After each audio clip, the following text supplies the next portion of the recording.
Go. It's your favorite fabulous fearsome foursome once again here converging once more to discuss another sports related topic in Who the Heck Are We? And the captain of the ship for this evening is yours truly, Lance Fernandez, the walking Google Analytics. And I have straight hair today because I combed my I know, hair for right? the first time in like 3 days. Jose And Rizal. I know, right? yeah, I know. my hair is a shout out to our mentor Noel Zarate who was the originator of the Lego haircut. Yeah. Ayaw mo So gumaya. Ayaw mo ayoko, gumaya. masyadong malago 'yun, no. It's too retro for me. Anyway, so of course, joining me every week and always a pleasure to be with these guys is of course Claudia Perrine, sa upper left corner. And then in the lower left corner, we have Jay De La Cruz, voice of What's PBA up? Radio and PSL. And of course, rounding up the quadro, kumbaga, is Claro Manzano, who has done games for the SEA Games and the Philippines Football Football. League. Oh. So as always, it's always nice to have a conversation with you guys. We don't know where the conversation will go, whether we'll argue or agree with each other. Uh-huh. But we do every week what we enjoy the most, which is sports. Ito rin naman yung nagbubuklod sa ating apat. And we are once again here with another topic. I'm not sure if this topic will be a bubbly one, but it will definitely be about bubbles. Okay?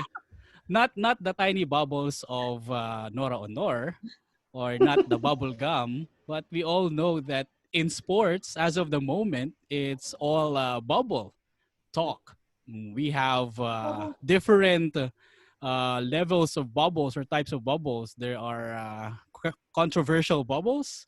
There are bubbles that we think have been successful and bubbles that are trying to emulate those that have been successful.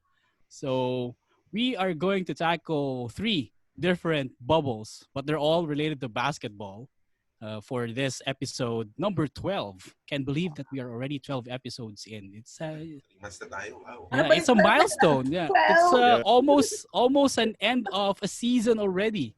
Yun. So it has been that long for us guys. So what a journey! And for episode 12, we are going to talk everything about bubbles, basketball bubbles. That is. Great. No So, party bubbles, no? Like the No giant party one you get to go bubbles. inside. Yeah. That No wasn't mentioned. No plastic no balloon. plastic bubble also. No plastic Counting balloon. plastic Oh. balloon nga, no? Yes. Bubble wrap, wala rin. No bubble wrap. Bubble wrap, Yes. bubble wrap. Sige. Well, this Meron ako is dito. an athletic kind of bubble, kumbaga. So we'll focus on the basketball bubbles that are some of the newsmakers in the world of sports as of right now, as we speak. So the most controversial of them all, and it has been a fast turn of events because it happened.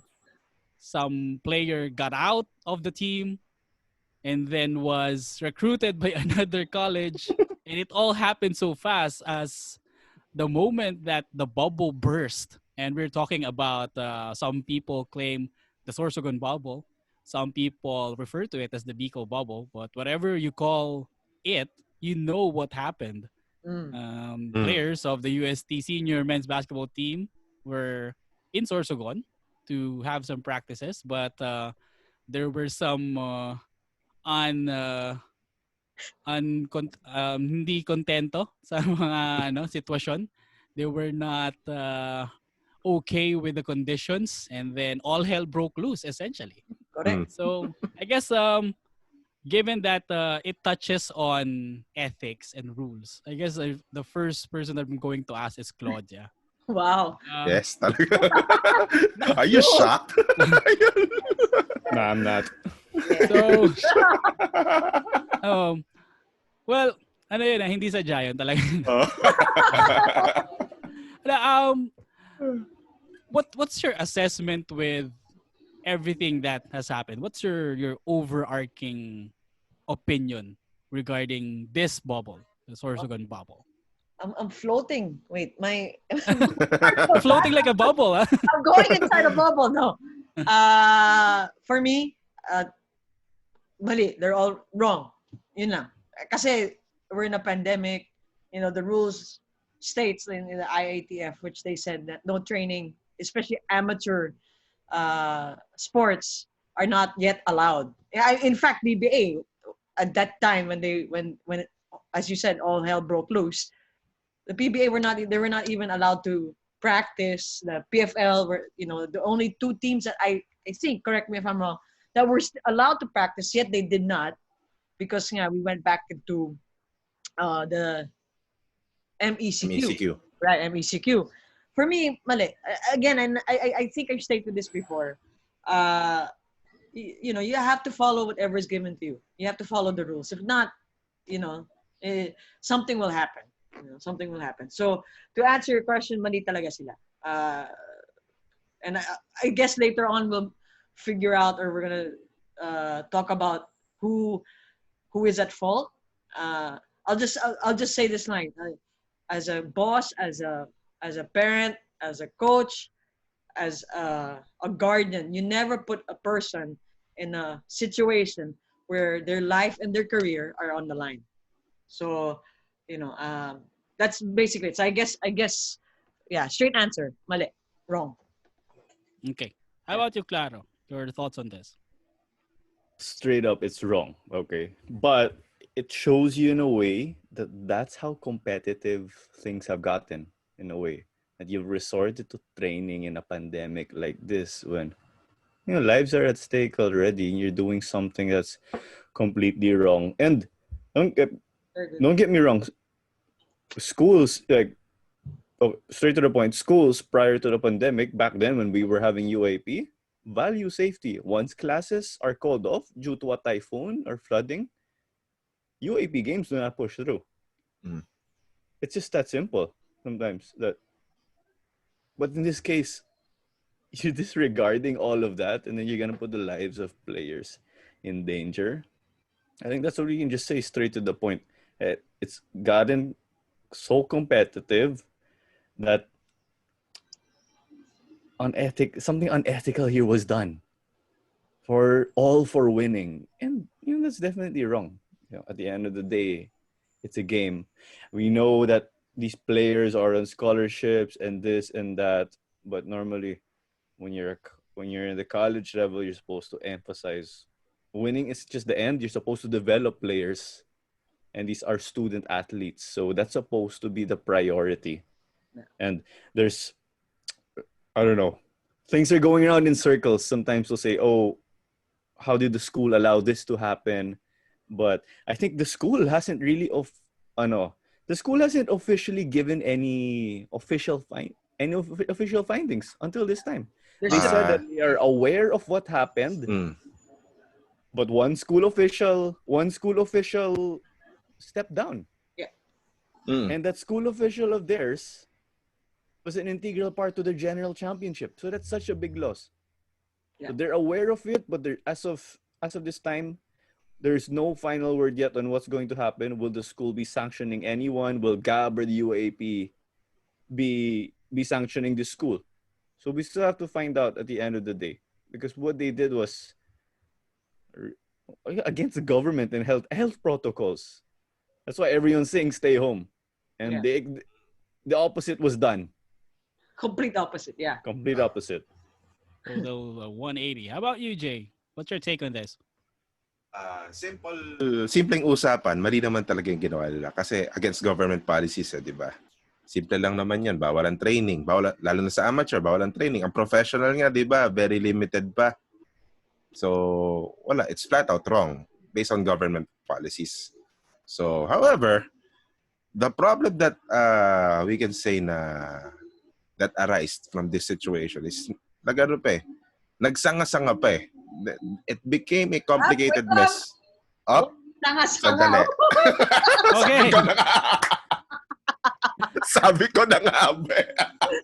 So we've hit a crossroads in our There's a conversation. roadblock. So let's address this roadblock first. Alam mo ba yung sanga-sanga? Sige na. So before you answer, so I'm on the same ship as you. Out of the bush. Okay, out of the bush, we are going to premiere a mini segment within the entire episode. So apparently, the working title for now is Claudia and Claro against Filipino Versus Tagalog. Oh. versus Tagalog. So that's the working title. So whenever there's a deep Tagalog word that any of us would say, or most likely Jay and I would share, so we are going to pause for a while, look at the confused faces of Claro and Claudia, and let them decipher what that word means. So our first word ever is sanga-sanga. Sanga-sanga. Parang So- Kasi sa utak ko. Gosh. I knew this would happen. So any one of you can share what you think sanga-sanga means. Yeah, you know, you can disqualify me. I searched it already. What? Okay, be quiet, be quiet. Instinct Okay. ko yan, ha? Instinct ko yan. Ah, sige. Contest. Okay, I'm not 0. I'm -1. Okay, so Claro negative Okay. 1. So this is a Nasanay ako, running honestly. score up until Okay, yeah, you're disqualified. yeah. There's two things that I think of what sanga-sanga is. Okay. Oh. One is like, okay, this is so random. One is Okay. like picking a fruit off a tree. Sanga, like, may sanga. Okay. Okay. Magsasaka, right? Saka. And like you plant something. So I don't know. So Do you want me to use it in a sentence? sige, let's see. Ano yung sinabi ko kanina? From this problem, marami pang problema na nagsanga-sanga. Sige, Okay. now what is sanga-sanga? Can I jump get- in, like, even though I'm not part anymore, is when No, Claudia you're was disqualified. talking through it, I'm like, that's the first thing that entered my head is fried rice, because as of recording time, I haven't had dinner, okay? But I know the meaning already, right? I'm disqualified. Pero fried rice- Sinangag. Yeah. Sinangag, oh. Sinangag. Sinangag, oh. I haven't had dinner, okay? Things you think when you're hungry. Anyway, going Oh, Claudia, used it in a sentence. Sige, what is sanga-sanga? yeah, based on Jay's sentence. So you're ang sinabi mo sa the start, Mula dun sa isang issue na yon, mula dun sa issue ng bubble na na-discover, maraming nagsanga-sanga pang problema. Madaming it multiplied.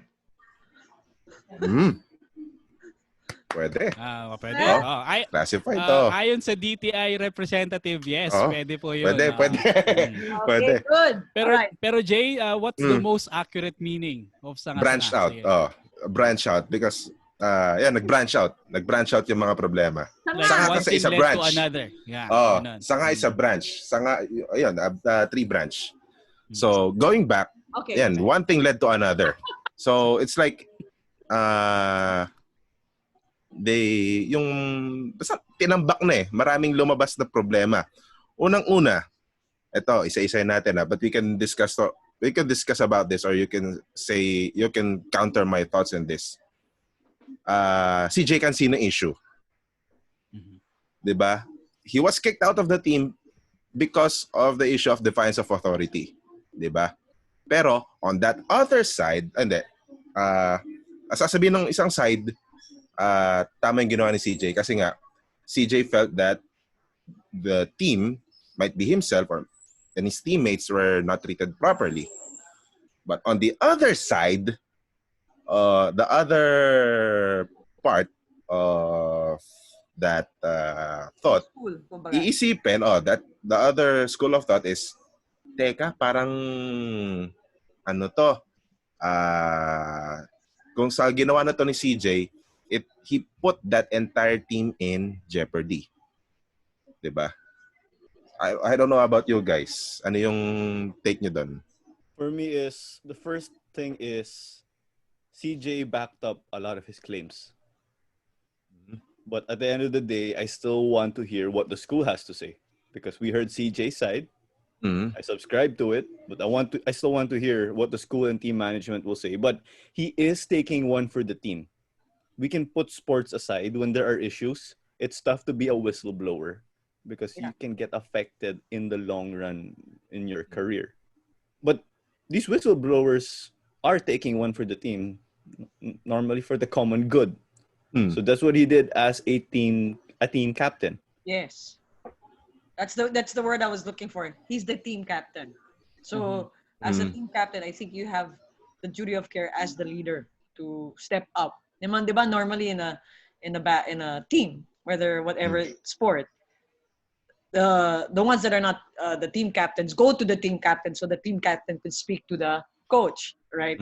But in this incident, I think there was already animosity between Coach Ayo and CJ Cancino. So he wanted to leave. So being the captain, he said I think he had the responsibility to say what he needed to say, you know. And tama, it was very difficult. I'm sure he had sleepless nights, you know, how he could handle that. Because no, for a player, that's very heavy. And tama din si Claro, it might take a toll on him. Hopefully it doesn't, diba? Hopefully it doesn't take a toll on him in his career or in his mental state, diba? I'm concerned about the mental state because he did say that he was getting anxious.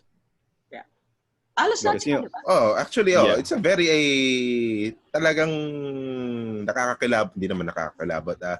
It's really a field of it's a field where your anxiety levels are gonna get high, 'di ba? Kasi isolated ka na nga, 'di ba? Oo.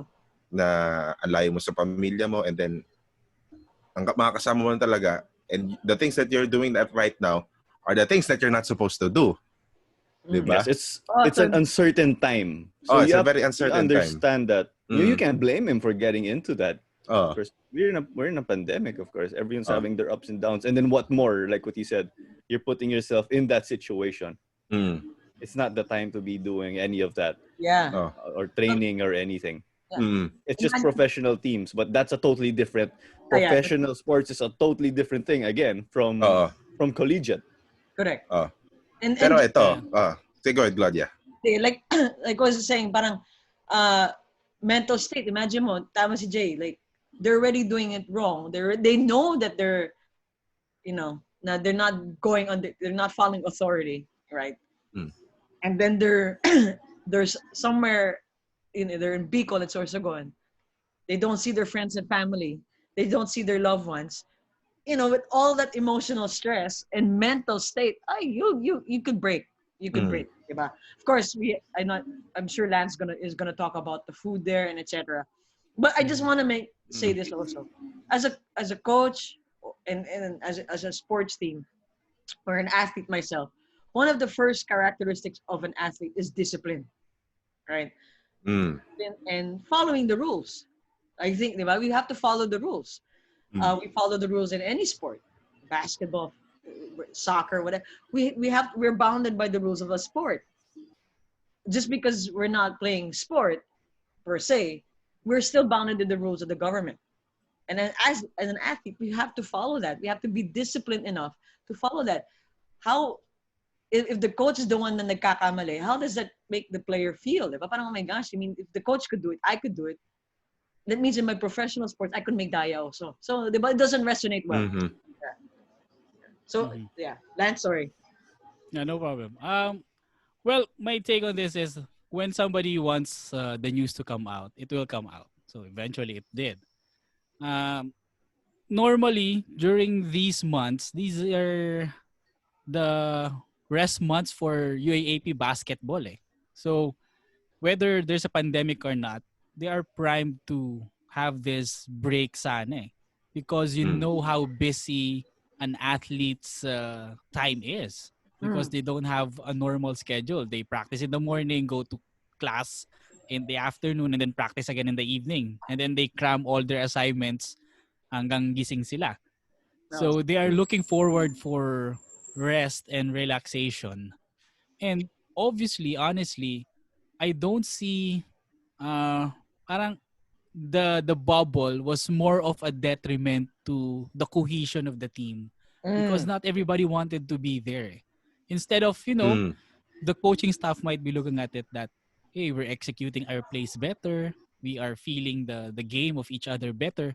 But they failed to, as all of us three mentioned, they failed to weigh in on the mental aspect of that situation. They thought they were getting better as a team, skill-wise, basketball, yes. But the mental drawback, yun yung mabigat dun sa nangyari. You can imagine, no? Diba from the rumors spreading around, they are bound to be there ng 6 na buwan, di ba? Hanggang December. Hanggang Yeah, December I daw. believe Is that yun yung correct? nakalagay sa waiver.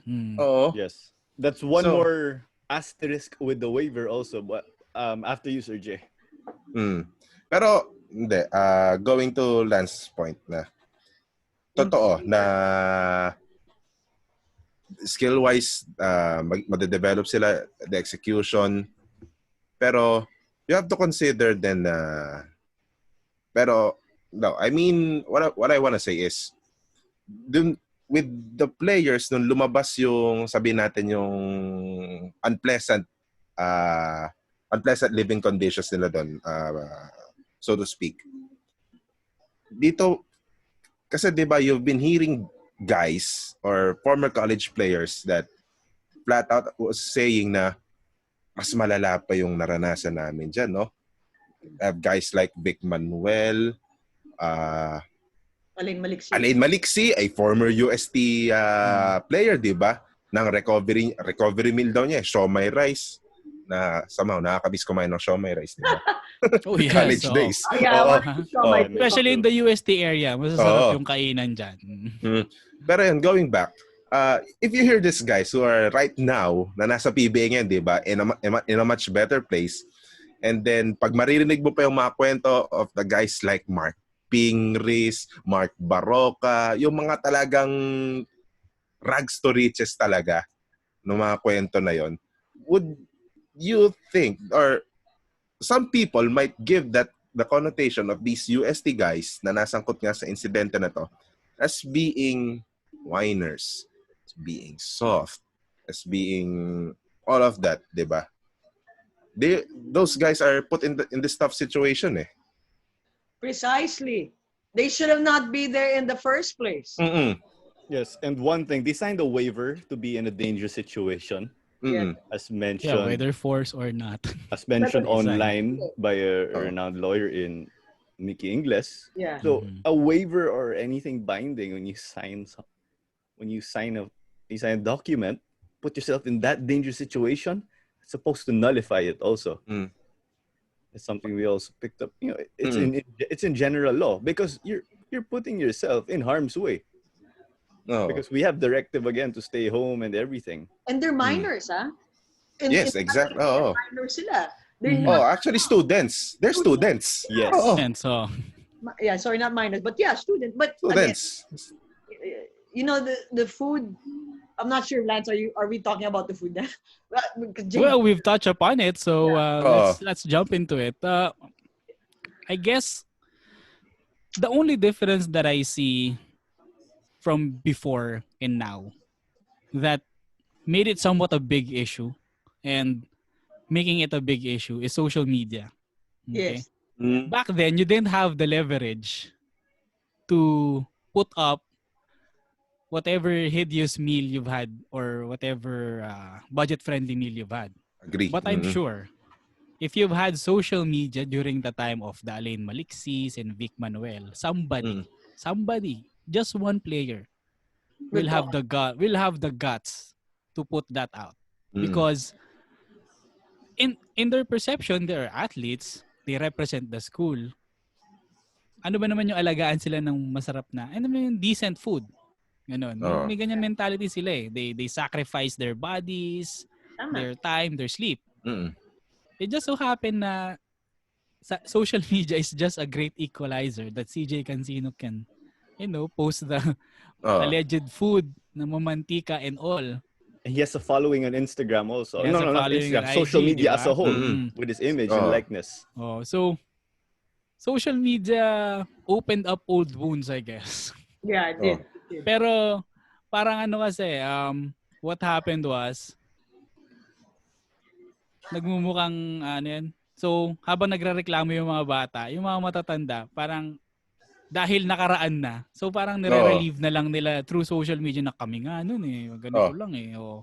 Pero that's why the kids right now are put in a tough situation, di ba? They're put in a tough situation. Pero kung ang Facebook nandoon nung panahon ni Alain Maliksi and the likes, I guess they would have some mentality na ano ba naman 'tong pagkain natin, ganyan. Parang kasi understand CJ Cancino situation. Waiver, hindi niya gusto nandun. Ang tagal nila nilang nandun. Practice every day, I guess. And then, parang it's basically practice, kain, pahinga, and then practice again yata. What else are they gonna do there? Oo. So, nagpatong-patong na talaga yung grievances niya. And then, the food added to the grievance of the guy. Correct. So, kung ilalagay mo ngayon yung, kunwari, ilagay mo si Alain Maliksi dun sa sitwasyon na yon, na it's too mentally exhausting. Yeah. Mapapareklamo rin siya sa kondisyon. I would. Oo. I'll yeah. Kasi parang everything that can go wrong went wrong. So Murphy's parang ganun Law. yung nangyari. So Murphy's Law. So kapag na ganun yung nangyari, mapapareklamo ka talaga. Dinala na nga kami dito. Nilayo na nga kami sa pamilya namin. Pinilit pa kami kasi may waiver. And then, ito na nga lang yung inaasahan namin na sana saving grace, hindi pa decent enough. Yun lang naman hindi naman kailangan buffet. Kasi athlete, syempre, may ka rin, you have to think of the nutrition of the athlete din eh. Level of standard ba rin yun? May level of standard. Di ba nga, it's one thing to practice, pero syempre pag atleta ka, binabantayan mo rin yung diet mo eh. Correct. Ano ba naman yung bantayan din nila yung diet ng player nila na nandun? By serving them healthy and at the same time, yung decent food naman, deserving of all the sacrifices that they've had. So, I guess yun lang yun eh. Yeah.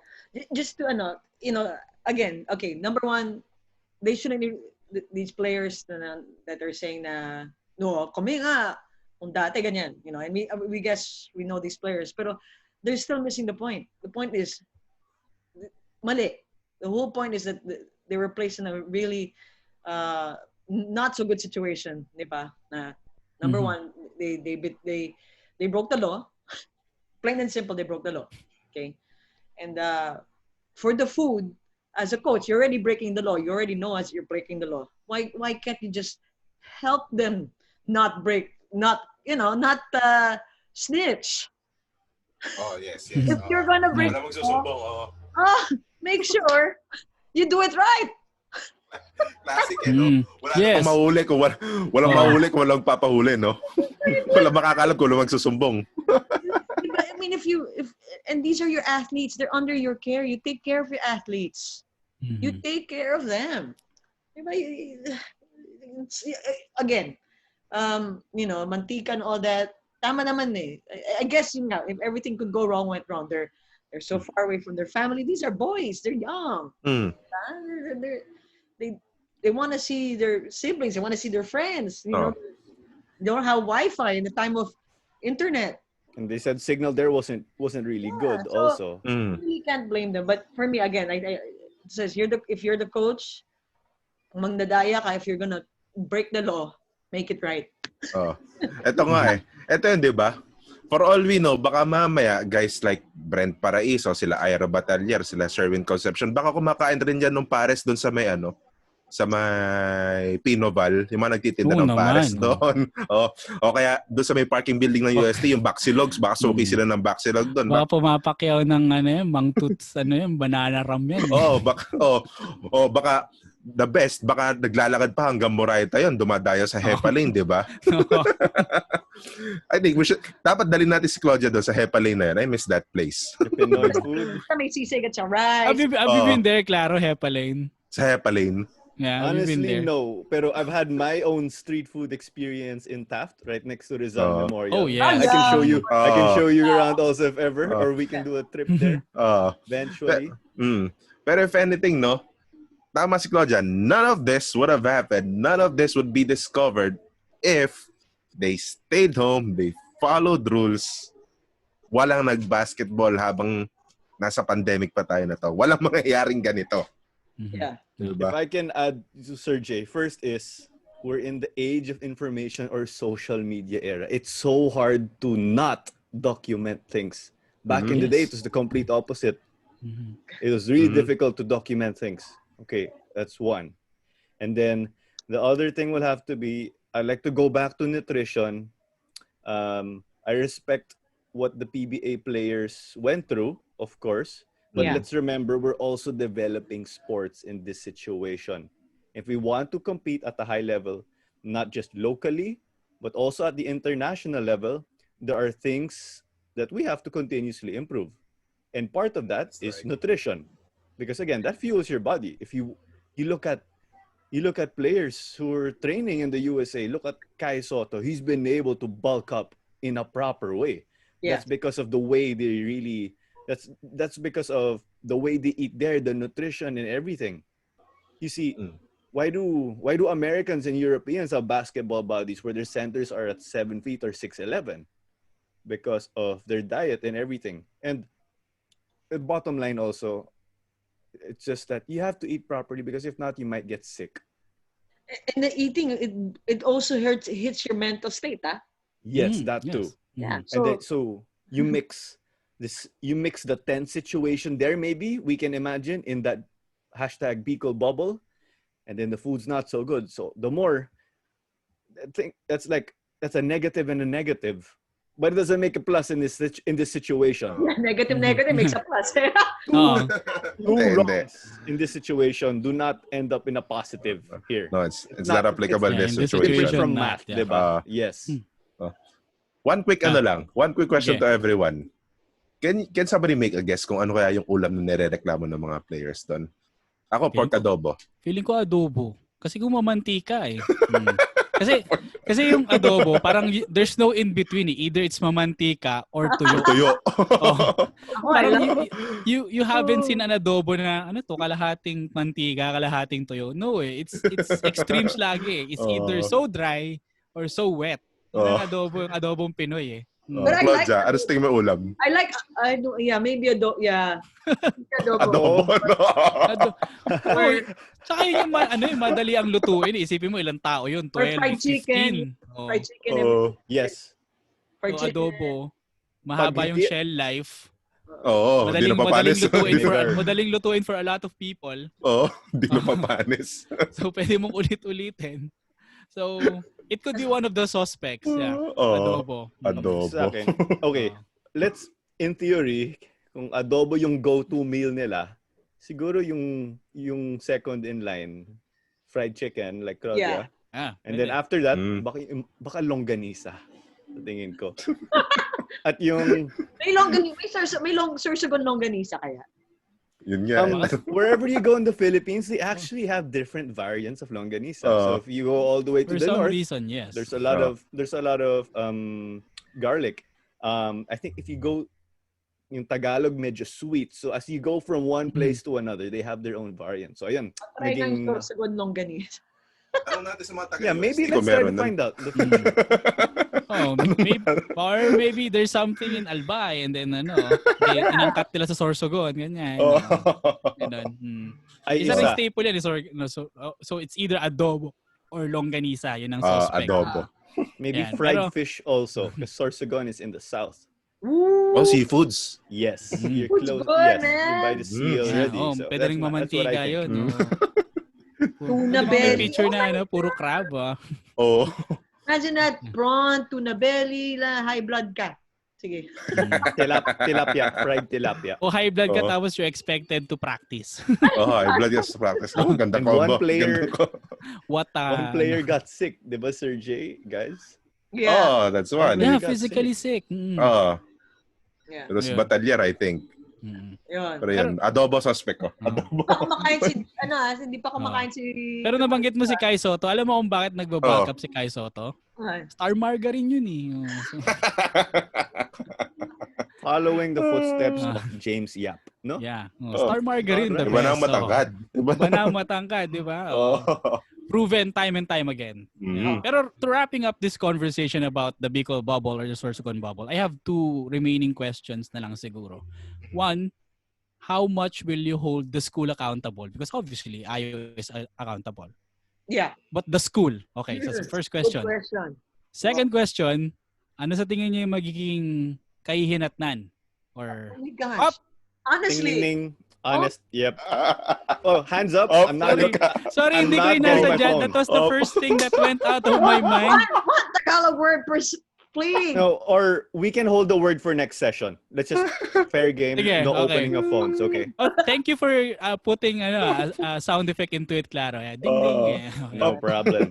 Gusto ko yung buzzer na sinesound ni Sir J dapat pag may sub sa FIBA. 2-0. Pero kasi it's a question, so Claudia might not understand the context. Sige, so I'll put it in simpler terms. What do you think will happen to the basketball program of UST out of this? Good question. So, yeah. Those are my parting shots for this topic.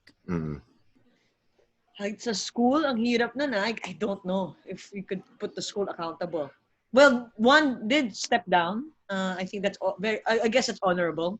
Si Father Abogado. Yeah, that's a bit honorable because he should know what as athletic director. He's an athletic director. He should know what's happening. As the boss, you should know what your right hand and left hands are doing.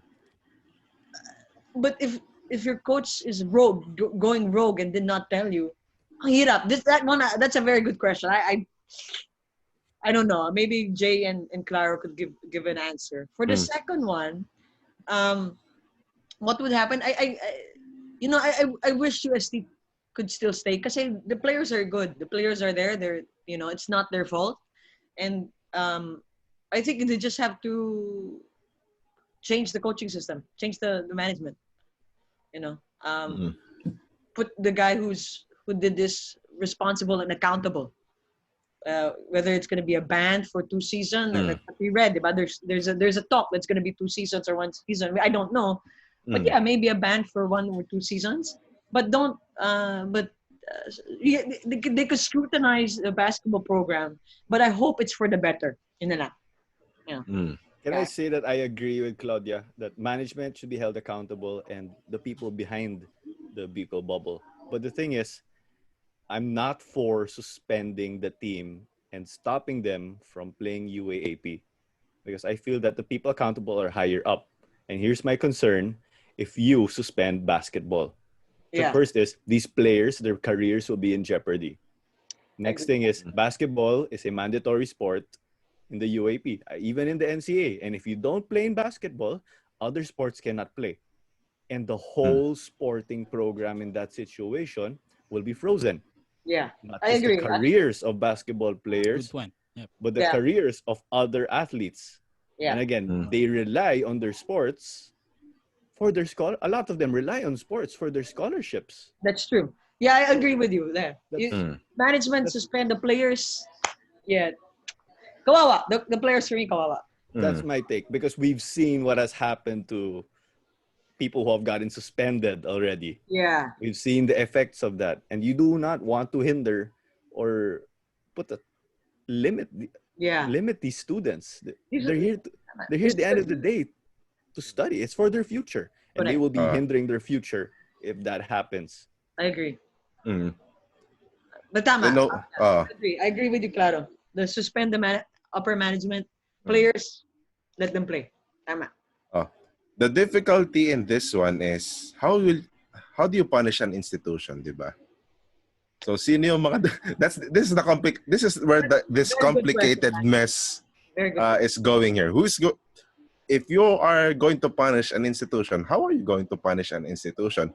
And another reason, you cannot just punish this institution kasi ang pinaka-sentro talaga ng institution na to is education. They are an educational institution, but they committed a violation not in education but in sports. Yeah. This is how messy this situation is. Well, definitely, Coach Aldin might get sanctioned for sure. Pero one has that you have this intuition that he cannot do this alone. He won't be able to pull this off alone for sure. There's a blessing from the higher ups, diba? And kaya nga sabihin natin na for lack of a better term, mukhang at ease lang ngayon si Coach Aldin na hindi niya nararamdaman yung pressure, hindi niya nararamdaman yung bigat ng yung nakatutok sa kanya lahat ng baril ng kritisismo, 'di ba? Because ang Sige, wala sitwasyon ka. nito, ah Okay. ayusin ko yan, pero tapusin ko lang to. Okay. Ang nangyari dito is, Coach Aldin, kasi alam niya sa sarili niya na hindi lang ako yung may responsable dito. Ang mangyayari dito, sige, ako ituro nyo, baka gusto nyo ituro ko din kayo. Baka gusto nyo ilaglag ko rin kayo, di ba? Sama-sama na tayo dito. So that's how messy this is. And if you wanna look further into the mess, UST cannot just fire Coach Aldin Ayo because you have to remember, pang ilang taon pa lang ni Coach Aldin ito. I think this is just his second year, di ba? So, remember, he signed his incoming third year. Remember, he signed a multi-year contract dito. If I'm not mistaken, it's 5. Di ba? So, if they fire him, UST is still contractually obligated to pay him for doing nothing, di ba? Depends on the contract, diba? Depends on the terms of the contract. Mhm. Pero from what I'm hearing is UST is still obligated to pay him even though if they fire him, 'di ba? So, komportable pa rin si Coach Aldin, 'di ba? And if UST fired him, there's no doubt that schools will be lining up to get him. I don't know about that. Pero even though he Also, made this kind of mess, 'di ba? The results, 'di ba? Some schools perhaps might overlook the process and go for the results kasi no doubt he can produce results, 'di ba? Although is medyo wide lang yung mga yung mga methods niya, 'di ba? So the extent of this punishment, I don't know. I have no idea because how will you punish an institution? Yeah. And with regards to the players, yun yung inaalala ko doon sa ginawa ni CJ Cancino on spilling the beans. How will yung mag-in future ng mga Renz Abando, ng mga Mark Nonoy, 'di ba? That's gonna be the big question moving forward. If the UAAP decided to put some sanctions, remember they suspended Lasal, 'di ba? But for For different a very serious some eligibility issues. They suspended Lasal for some on their standards some serious manner, 'di ba? And this is more serious. Health reasons na to, 'di ba? we're in a pandemic where Oh, lives yun are nga. at stake. plain and It's simple. going against the government. They're going Oo. to broke the law. So for sure suspensions will be meted out here, 'di ba? Will be served. So Good yun. question, Lance. Very good question. Yeah. That's very difficult to answer. Yeah, Pero, I asked it because even I couldn't put a finger on what will happen because may prevailing principle pa rin is hindi naman mangyayari yung bubble kung hindi alam ng school. Kasi Aldin Ayo still reports to the athletic director who is part of the school. yeah. So may ganun pa ring link talaga yan. Imposible naman na it's Aldin Ayo alone and the Growling Tigers coaching staff lang yung nagtulak niyan na mangyari. Yeah. Ano yan, may consent pa rin from a higher a person of a higher position Hirap. that they report to. Yun yung tricky doon. Most likely, I think, there will be a suspension of the program. I'm not sure how many seasons. Most likely, 1. 2 is a stretch. Two is a stretch. Pero ano yun I have to weigh in Claro's point also na basketball is the main income generator for all of the other sports. I remember before na UST was the host and they were able to generate so much money that they were able to build that fantastic gym that they have. Quadricentennial Pavilion, my favorite gym. So dahil lang sa dahil sila yung host house at ang daming games ng Ateneo Lasal during that season, aprobado yung gym. From one yellow jacket insider yan. One thing also just to chime in, 2 Lasal Ateneos, the revenue from those games, that's 2 full stadiums, is enough to fund the entire UAAP season with the other events surrounding basketball. Yeah. Surrounding just in a sense that basketball generates the income all the way up to second sem. So that's where their funding comes from. It's the host school. Mm-hmm. If for some reason they get lucky and there are no suspensions involved, then there still should be sanctions pa rin. And I Mm. guess the worst sanction that they could get is they are stripped of the ability to offer new scholarships for, I don't know, 1-2 seasons. Mm. Ayun, they if they can keep their players existing players good, Mm. and then reduce the number of scholarships that they can hand out in the next season, siguro ano lang, That's so maximum of like difficult. Yeah. 3 or 5, Oh, ganyan. Especially sakto. with the pandemic where Mm. scholarship is already a big question, and then you Oh, mahirap. The ripple effect. sakto.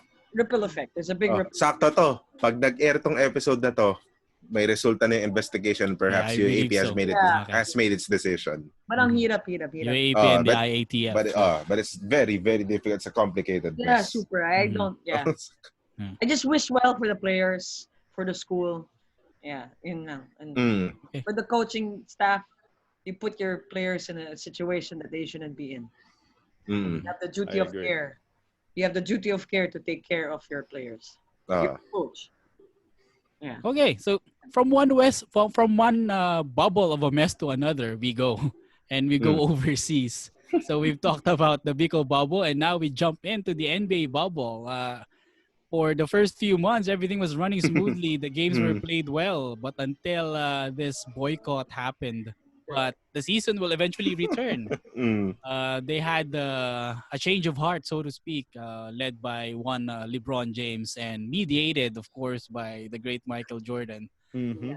Do Goat. you think it's more of a publicity stunt, or are they really into the issue? I think they're really into the issue. And if you want to just simplify it, you look at the quote of J.R. Smith. He said, "You guys don't want to listen to us. We're not I think so. Like we're gone. We're gonna hide. Yeah. No, not hide, but we're just gonna stop because you don't want to listen to us. We're gonna stop If you playing. don't hear us, you won't see us. There you go. There you go. That's it. If you don't hear us, you won't see us. That's it in a nutshell. Because the players are asking for change. In the NBA or American perspective, they're saying Black Lives Matter and racism. Pretty much, that's the change they want. Yes. Ako, I know they are doing it for their cause, which is beyond Black Lives Matter, and I agree that there's change. I agree with change, but remember they came into the bubble with a notion or a thought that we could use playing as our platform. Right? The platform itself is a cause. You could also use your platform. So if they stop playing, what J.R. Smith was saying, nobody will hear them talk anymore. Nobody will hear them because nobody's playing. I followed this through because there's a very sensitive issue which I'm not going to go through because although I'm so supportive of the BLM, not with this recent shooting. I'm not with this recent shooting for reasons that I think I told you guys off air. But as a whole, I agree. Kailangan people should be heard, and they should be heard. The African Americans, the blacks should be heard. But they're already in a very good platform. Play. And then when they're being interviewed, talk about the platform. They will never get that kind of platform if they're not playing. So, I mean, Doc Rivers, he had the opportunity to talk after a game. So if there was no game, there was no interview. So I'm glad that they came back. I'm glad that there was a change of heart. I'm glad because personally, for me, I love watching the bubble because it gets me away from the issues that we have here in the Philippines. It's true. For me, and it's very insensitive for me to say that because I'm using them as an entertainment. I'm using them as a commodity, and I'll say it. Yeah, it's just for me because we have so many problems in this country. Diba? It's for me to escape. It's for me to escape. Yeah, that's true. Yeah, for me, it's very insensitive, but the NBA gives me so much life. Diba? And I see that they're doing something that's good, the better. Diba? So I'm glad that they came back. I'm so happy they came back. Pero to piggyback on your thought, tama ka eh. Yes, and the players of the NBA, they centered around this platform, 'di ba? Nilagay na nila doon sa center ko nila, Black Lives Matter. Generally, yun yung pinaglalaban nila. And you can understand the frustration of the players and the coaches and everyone, of everyone actually, na teka, ito na nga yung pinaglalaban namin, tas nangyayari pa to. 'Di ba? Nakaka-bad trip naman talaga. You would understand their frustration, 'di ba? But kung itinuloy nila yung boycott na to, you could just imagine kung ano yung sasabihin, not only the people that are on the thought of Black Lives Matter. Kasi maraming grupo yan. Maraming grupo na umaasa sa NBA. Not only the people who are shouting for justice, shouting for equality, shouting for better treatment ng lahat ng tao, di ba? There are also people na umasa sa NBA, like, let's say, the kids who are looking up to the athletes, di ba? Na tuwan-tuwan nung nakabalik ang NBA, they can finally watch their idols again. To Claudia's point kanina, na it's for entertainment, and parang sabihin natin, a sense of normalcy to people that are still experiencing this the worst situations of this pandemic, 'di ba? Nakikita nila NBA, ay may sense of normalcy ako, 'di ba? So, it's not only the group of people that are shouting for Black Lives Matter, for shouting for justice, for equality, 'di ba? Maraming grupo na tao na maaapektuhan kapag tumigil sila maglaro. Oh, 'di ba? Yes, napansin namin. We understand you're frustrated, but they're not the only people that you're catering to. Marami pang iba, 'di ba? They're an icon of for me, they're an icon of hope for me. Yes, oo. Yes. For me. They're an icon of hope. Yeah, because NBA is the most progressive of all the four major sports leagues in the US. Baga, NHL, they canceled the games, pero the impact isn't as big because it's still dominated by, well, for a lack of a better term, white people. Canadians or Europeans, Russians, or Latvians, ganyan. Caucasians. That's a perfect term. My take on this, sometimes kasi when you want change, you have to do something radical. And what they did is radical. Super. Pero yes. Radical things, you couldn't pull them off consecutively. It happens like a burst of a whim like that. It just happens. It's a concerted effort from everybody that will do something radical and then, okay, let's go. That's why the boycott of the Bucks was so effective kasi they were all in the same page. Umalis talaga silang lahat. They read a statement, umalis silang lahat. However, if you prolong the radicalism, and then what's the point of it? Ayun. So, they got the attention of everybody with what they did. And that's a good step. Because they did something radical. Now, pinag-uusapan ngayon yung na yan. What is Black Lives Matter? Ano bang pinaglalaban nila? From basketball, it becomes beyond the game. So in a way, they are educating the public, the masses already with what they did. Kasi nagiging curious tayo. Ano bang pinaglalaban nila? Yun nga I was at the NBA Talk PH Facebook group a day ago. And then I was really commenting on some posts na parang mali parang hindi niya nakuha yung point nung nangyari. So I was really telling them na they have to do something radical for them to get an attention. Siyempre, they're playing, they have all the eyeballs of sports fans or basketball aficionados already. Pero to put Black Lives Matter as the main agenda, they have to do something radical. And they pulled it off. They pulled it off. Kaya lang, maraming gumaya sa kanila. Naisip ko, the very clinching quote, so kung si Claro meron J.R. Smith, and I'm not being a Celtics fan by saying this, kasi sabi nga ni Jaylen Brown, pag aalis kayo ng bubble, parang tagal nga, pag aalis kayo ng bubble, babalik ba kayo sa pamilya nyo to spend time with them, or will you go to the trenches or be in the protest? Yeah, so feeling ko, maraming napaisip doon na player na, ano bang gagawin natin after this? So, they have their platform already. They got everybody's attention by pulling off the boycott for one whole day, if not two. So it's a perfect storm. So ngayon babalik sila, iba na yung mentality ng fan. It's not just basketball anymore. It's basketball plus the societal issues na pinaglalaban nila. Kasi at the end of the day, tanggalin mo lahat ng milyones ng mga player na to. African Americans karamihan sa kanila. They've experienced this. I mean, even Sterling Brown, Milwaukee Bucks player na siya noon. He was stopped by a police, 5 or 6 policemen. Yun ang nangyari sa kanya noon. So, it's tama lang yung length na ginawa nila. Kasi if you prolong it, it will suffer the economy of the NBA, the ecosystem surrounding the NBA will really suffer. So, ngayon, pag-uusapan na yung BLM. So, which is nice. Tsaka magcha-champion na yung Lakers, huwag naman na sila mag-bubble. Huwag na sila mag-boycott. Parang iba yung mukha ni Claudia nung narinig. I'm a LeBron and Laker hater. Yeah. Ako go Celtics ako. Ayan, I'll not Celtics, dwell into that. Celtics in 4 against the Raptors. I always say that, by the way, until they prove me wrong. Okay. Yeah. That's how diehard I am.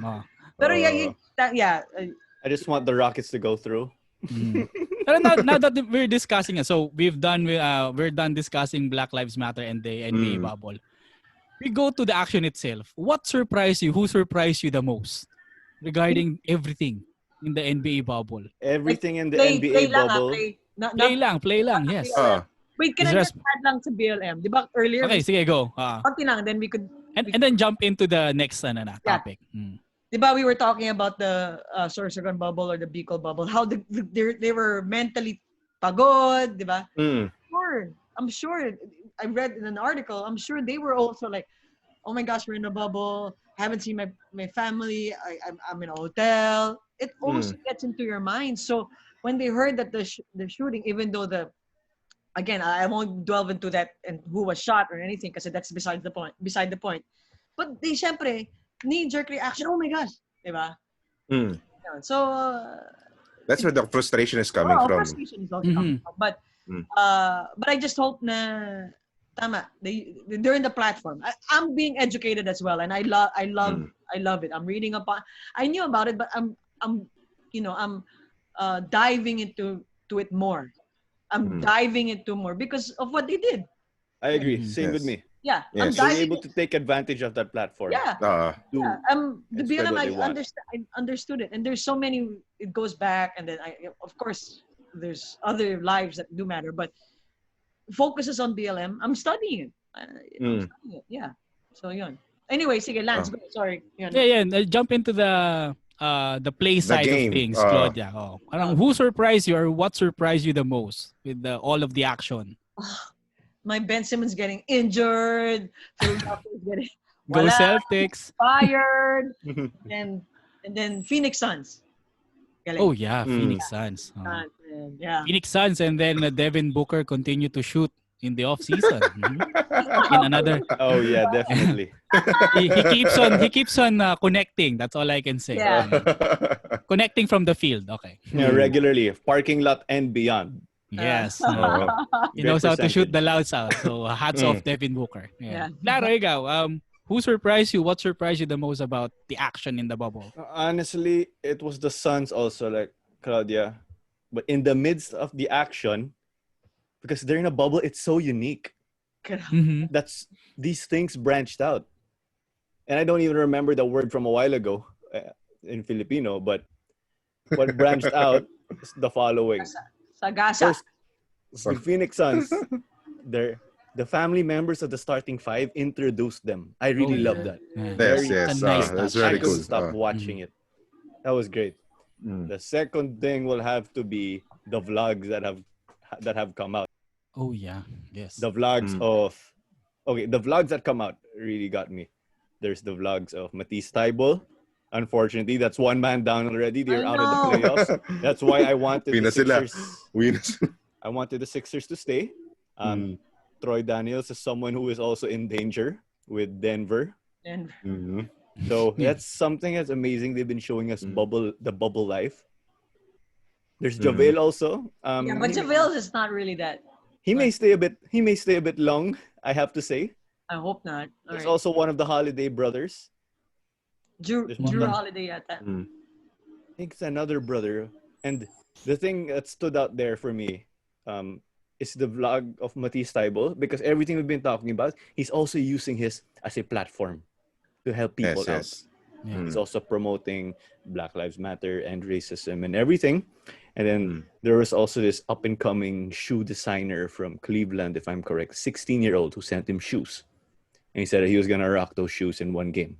So he's using his platform to help others also. Yeah. And he's been in the I think it's at the Jimmy Fallon show and everything. He's getting sponsored by Red Bull. Yeah. So it's great. Well, Jay. Surprised me in the bubble. Well, Phoenix is one, and it's just unfortunate that they didn't make the playoffs. They deserve to be in that play-in spot, yung twice to beat instead of Memphis, diba? And the things that surprised me, Donovan Mitchell and Jamal Murray. It was the Denver-Utah series. Grabe yun. It's a great series. Yeah, both of them scored 50 in one game. You know Donovan Mitchell is great, pero hindi mo inaasahan na he could take it up a notch pagdating ng playoffs, di ba? I mean, kakaiba, di ba? That's something he has to prove, no? Oo, that's true. And the Lakers surprised me because that entire bubble, they can't shoot, di ba? Hindi sila makashoot. They're one of the lowest scoring teams in that bubble. Mind you, di ba? Yeah, prior to the playoffs. Prior to the playoffs. Up until the first round. Pero what they have been showing to me, walang bias to, walang bias. Pure basketball standpoint to, is in this entire cast of playoffs team, the Lakers are, for me, the best defensive team here in the bubble. Imagine a team like Portland who is scoring 130 and 140 in the run leading up to the playoffs. The largest that they have scored, I think, is one time they have scored 120 against the Lakers. Yeah. Diba? So, remember the game 1? They only scored 100 in game 1. In game 2, tapos na yung laro ng third quarter. Diba? Or, 100 is low for the bubble.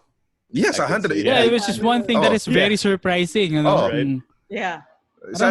Sinabi mo na to, Lance, yung depensa nawala eh. Di ba? Nung pumasok sila lahat sa Orlando, di ba? Nawala yung depensa. But among those 22 teams na pumasok sa bubble, it's the Lakers that showed defense. How defense should be played. Well, no choice naman sila. Kung di sila makashoot, talagang kailangan nila dumepensa. Di ba? Yeah, tsaka kasi, to piggyback on what you said, they're one of the older teams kasi in the bubble. So they cannot play the run and gun style and then expect to win. So they have to do it something else. So and one more thing that surprised me, just a name, Chris Paul. Oh yeah. Or the entire team for that matter. They're still in the playoffs. They weren't really expected to. Nabubuhat niya yung he's making the entire Oklahoma City team look good. The three. Schroeder at saka si Shai Gilgeous, SGA. O diba, parang before the season, they were written off not to make the playoffs. But now, they are in the cusp of possibly, upsetting their opponents in the first round. Point guard is back, diba? Yes. Kaya nga, when OKC entered the playoffs, parang Chris Paul deserves some MVP votes. Hindi naman marami. Agree. Pero with what he did, parang, alam mo, dapat may mga MVP votes din siya, isa, dalawa, ganyan. Kasi with how he carried the squad. Anyway, beside the point, one thing that really surprised me. I wish he still stayed in the Rockets. I wish Chris Paul still stayed in the Rockets. That's all I'll say. It's a different, parang it's not a good dynamic with him and Harden. Parang, it's not a mesh. Parang ganun lang yung masabi ko. I found it, on court, I found it better. Harden and Paul is better than a Harden Westbrook. Well, it's still up for discussion. Yeah, it's up for discussion. Either way, the Rockets won't make it to the finals. Yeah, because I agree, but I hope they go further than first it's round. going to be the Celtics in the East and whoever it is that make survive Lakers the West. in the West. Parang ayaw talaga ni Claudia yun. Ano. Lakers Celtics would be But good. like the Lakers din naman, Porzingis is injured and Luka Doncic is yun sa lahat ng nakakalaban ng if ever potent sa kalaban ng Lakers na injury. Because the Lakers are the only one team playing defense in this entire bubble right now. And they're playing Yun slow. Yeah. Yun nga. Anyways, One thing that surprised me in the bubble, sobrang taas ng score. Sabi yung 150 in 4 quarters. oh, Ano yun? God. Clippers. Kasi parang naka-rookie mode ka sa 2K, yung gano'n. Nakakawin sa 90s. Oh. Yeah, Ay, by the third quarter, they already scored 100 points. 180, no? 100. Samantalang pag yung may crowd, ganyan, maswerte ka na pag maka 100 ka by regulation. No? Minsan, 80 lang, ganyan. Oh. Yeah, you have to check something with the defense, but you also have to remember that year by year, generation by generation, players are getting better. They're able to shoot with a hand in their face. Yeah, we have more walking buckets now. Well, Lillard extended his range, diba? Exactly. There's a reason why he's called the logo Lillard. Yeah, logo. Yo, So now the NBA players are saying, "Oh, you don't let Lillard shoot from the NBA," and they're referring to that NBA logo in the center of the court.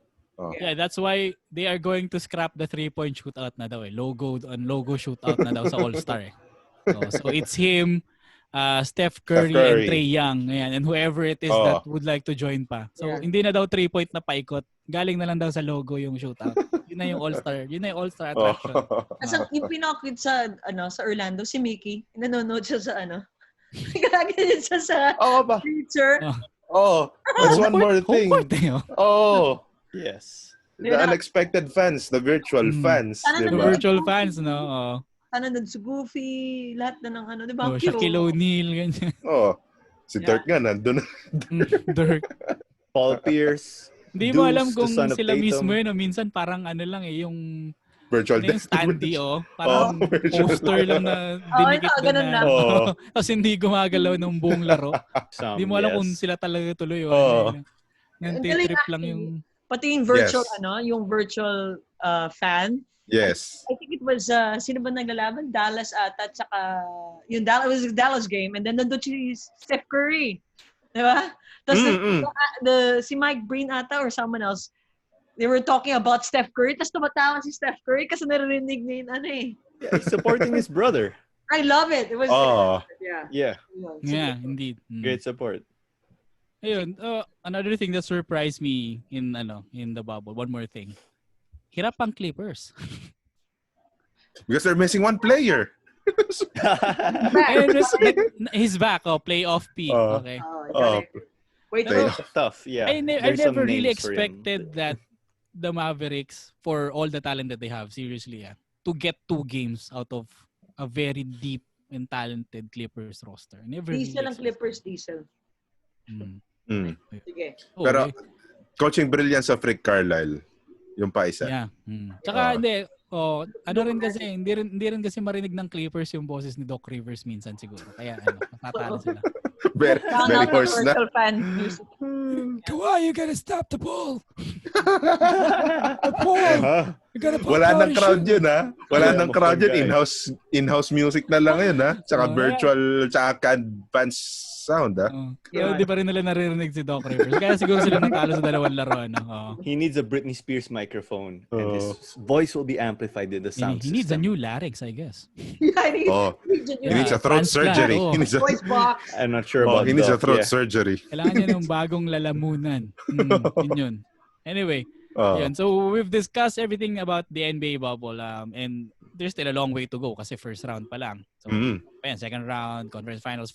So, it's still up for verdict who will eventually make it through and be champions of this wild and crazy season. Pero, final topic for this evening, now that we have the NBA bubble and we've seen how successful it is, and it has being discussed right now that the PBA might follow suit na may PBA bubble then sort of.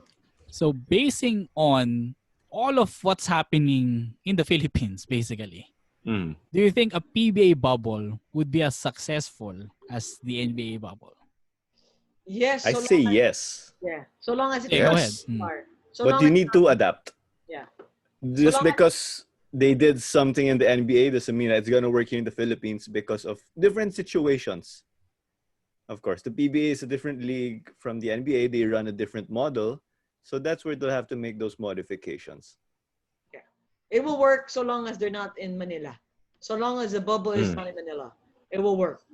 It could be in Baguio, Laguna, Subic. So long as it's not in Manila, so that the players or whoever, the fans or whoever, are not tempted to leave the bubble, enter the bubble, or whatever. Yeah. It's gonna work. It's gonna work. Tawag dito. You have to remember na isa pang we've talked about this before. I don't know if it's in a previous episode or off cam na the PBA should be back just to give all these people a reason to stay home. 'Di ba? Para may mapanood silang iba, makapanood sila ng basketball. Pag nanood sila ng basketball, ayun, di na ako lalabas ng bahay, manonood na lang basketball, diyan na lang ako. The PBA would be a big help to keep these people, to avoid these people from going out, 'di ba? So, the bubble is gonna work. However, a lot of groups must make a lot of sacrifices. Mag-umpisa ako sa TV coverage. On the top of my head, the TV coverage. Kasi there's no way that they cannot prolong this season kasi nakakabaliw, di ba? They also have to consider na, yun nga, the mental state of all the people that are gonna be involved in the bubble. Di ba nga, if you remember Paul George, di ba, ano yung sinabi niya? Ba't siya nag-struggle games 2 and 3 and 4 of their series? Na he was not in the right state of mind, di ba? A lot of anxiety is already creeping into him. Kaya nag-struggle. Siya dami niyang iniisip. So you would want to avoid that kind of problem too sa mga players mo sa PBA. Kasi isa pang problema dito is yung magiging game shape nila. Di ba? From what I'm hearing, the PBA is planning to start their bubble second week of October. Ano na ngayon? September na. 'Di ba? So anong training Jose Marichan. Oo, anong training ang gagawin nila, 'di ba? Baka siya yung just to get the game shape. Oo. It's almost Jose Marichan's season. Yes. Oh, yun nga eh. Yeah, 3 days from now. September na. So they have to be in game shape in 6 weeks. So kahit si commissioner, alam niya na bababa yung level ng quality of play, 'di ba? So you have to shorten the season. So iniisip sa TV coverage, araw-arawin na nila 'to. 'Di ba? Yung 65 remaining elimination games, araw-arawin na nila matatapos sa elimination games ng 3 linggo. Tapos playoffs na kaagad. Kahit sa gabi nyo, quarterfinals twice to beat, semis best of 5, finals best of 7. Matatapos ang buong conference ng 6 weeks. Kaya. Mahaba na yung 2 months. So magparaya muna si TV coverage na dati binibigay lang, 'di ba? 3 times, 4 times a week. 'Di ba? So gawin mo muna araw-araw para matapos lang, mabilisan lang. And talking about sacrifices, since yung pera na kailangan dito, sigurado masasaktan si PBA kung siya lang ang gagastos. So kailangan nila humanap ng mga kakampi na aalalay sa kanila.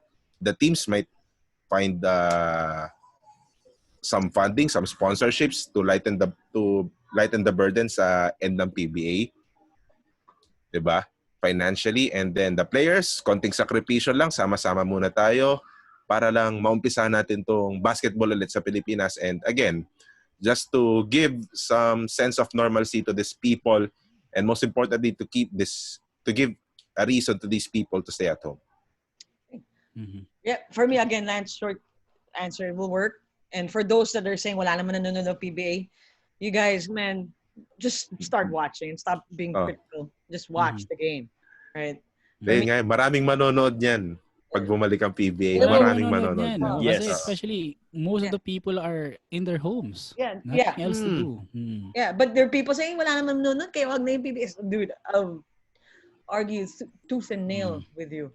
But ako, it will work, and I pray and I hope it starts with all maximum safety. Lahat, everything's correctly done, and I hope they get the right advisors, and that all heads cooperate, not for just the PBA, but for hope. Again, like the NBA is an icon of hope, the PBA could be an icon of hope here, especially That's true. with Canada and all that. So Definitely. Well said. Yeah. yeah. I guess it will work. Ako lang, parang parting shot. It will work under two conditions. One, walang mamantikang pagkain. And number two, mahirap na. Baka may mag-IG, May sasabihin din sana eh. ko eh. Pero ibang podcast yun eh. But I won't. Kung Baka kasi may Baguio yan, mag-IG din eh. Hirap kung na. sa Baguio yan, wala mamantika doon, puro gulay ang kakainin doon. Ay, Kung walang Baguio yun. mamantika doon kasi ang mantika doon Yes. bloke eh. I lived there for 1 year. We Tulog, buy mantika tulog by ang the mantika. block. Kasi nanigas na eh. That's how you buy mantika in Baguio, by the way. Tanggal sebo also because of the cold climate. Kaya Healthier. naalala ko noon, ang dala ko yung 4 kantos na bote. Inutusan ako ng tita ko kasi I live at 1 year. Tapos sabi tinatawanan ako ng tindera. Kasi, ano yung dala mo? Ay, lalagyan mo ng mantika. Ganyan. Ganito yung mantika namin dito. Yung parang alam mo yung mukhang toge. Yung mukhang... Yeah, it's tough. Yung white it's black. like Inihiwa pala nila yun. Yun ang nila. Yun ang measurement nila ng mantika. Kasi hindi mo siya, you cannot keep it liquid. Hindi mo maliliquify. The freezing conditions of the city. Yeah. So, natuto na ako from there. So, ayun. Hindi na 4 kantos yung dala ko. Dalakang bote. Ganun na, bowl na. Ayun. Great lesson from the prospect of a Baguio bubble. Basta walang mamantika. And number 2, huwag na lang ilagay malapit sa area na may mga maraming attraction, I guess. Ayun talaga, yung talagang bubble in a sense na isolated. Correct. Pero let some sort of entertainment pa rin come in, like bands or I don't know, Jose Marichan, ganun. Or Quarantine yan for 7 days. Parang parang yung sa NBA, di ba, they hired DJs. Yeah.